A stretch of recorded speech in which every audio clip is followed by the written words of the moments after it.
In this video, I'm going to show you how to create smooth head tracking for edits in After Effects. This technique can really help your projects stand out. First, make sure that you have your project opened in After Effects. Next, select your clip, then go over to the right and open the Tracker panel. In the Tracker options, click on Stabilize Motion. This will activate the tracking points on your video. A small tracking point, known as the track point, will appear. Now, drag this tracking point to a part of the video you want to track. Ideally, place it on the character's nose. Once the tracking point is positioned, increase its size for more accuracy. Keep in mind that the larger the tracking point, the slower the tracking process will be, but it will be more accurate. Click Analyze Forward and let the software track the motion.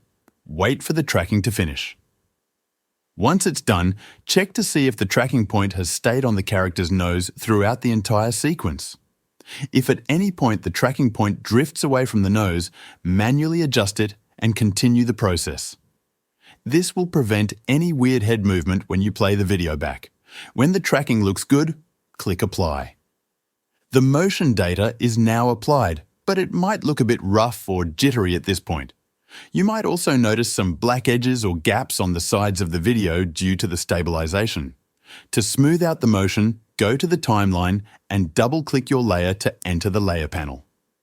Enable motion blur for the layer by clicking the motion blur icon next to your clip. This will soften the movement, making the head tracking appear more fluid. To fix the black edges or those weird stripes on the sides of your video, add the motion tile effect to your clip.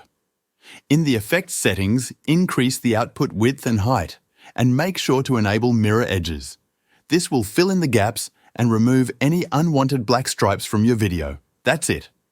Your head tracking is now smooth and looks great. I hope this tutorial helped you.